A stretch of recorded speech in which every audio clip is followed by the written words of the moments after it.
All right, now the chairman, board of directors, management and staff of the Kenya Broadcasting Corporation have conveyed their condolences to the family and friends of the late Kasavuli and pray that God will grant them strength and peace during this trying time. Colleagues paid a glowing tribute to the TV icon whose career spans for decades. Kasavuli's colleagues eulogized her as a trailblazer who helped shape a generation of broadcasters. Well, Kasavuli was hailed for her prowess and skills as a journalist, trainer and mentor as well. Take a look.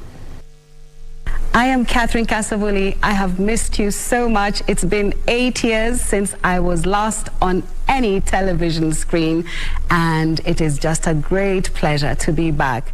The Kenya Broadcasting family has been dealt a major blow following the demise of veteran journalist and colleague Catherine Kasavuli. Thank you for joining us. This is KBC Channel 1. The fallen legend, expertise and flair in journalism endeared many to the industry. I know Catherine is a very passionate broadcaster, good in her work, prepares well. She'll be here on time to go through the bulletin. I know her to have been a professional par excellence. She would be on time when she needed to be in the studio. She would do her homework and go through the bulletins before she read it. Journalists who worked alongside her at the Kenya Broadcasting Corporation have shared an outpouring of heartfelt messages in her remembrance. And I'm so glad that these last 2 years were brilliant. We shared some amazing, precious moments. And the good thing is that Catherine, even when she was down, she would still be happy, seeing you. And she was like, "You have come to see me. How did you know?" And there we were, just encouraging her, telling her she will come out, that the Lord is good, and indeed, He will heal her. But it never was to be. And indeed, we are still giving God thanks because He gave her those years, and we enjoyed having her those years.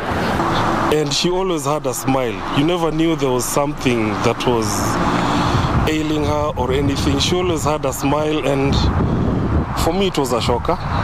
But I'll thank God for the time that He gave us to work with the radio queen, TV queen, Catherine Kasavuli. Catherine, as she was better known by her colleagues, was described as a mentor, teacher and trainer who nurtured upcoming journalists. She wasn't going to compromise on the quality of training that she offered. She was very strict. She would tell you as it is. If you are not reading it right, she would say, "No, that is not how we pronounce things." She was very particular about pronunciation.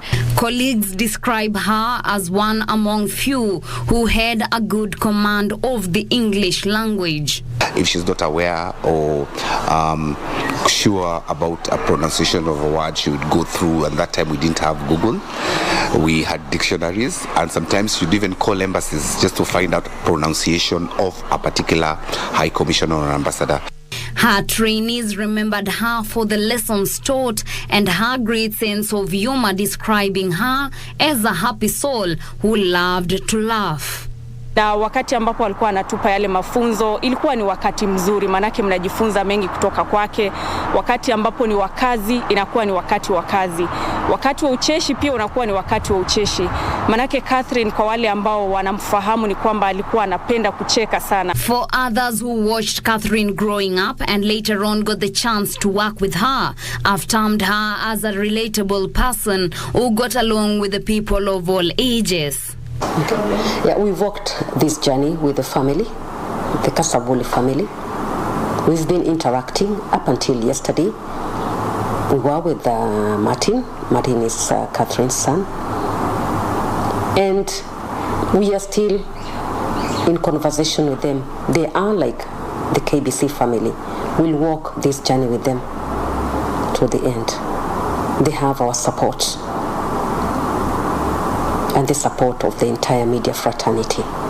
Though life may be fleeting and Catherine takes her final bow in her life journey, the decades of pure talent will immortalize her. Catherine Kasavuli will be remembered as a legend, a mentor, a friend, and a mother, and will be remembered for even more than that, for she leaves a huge gap in the media industry. For KBC Channel 1, I am Teresa Mutai.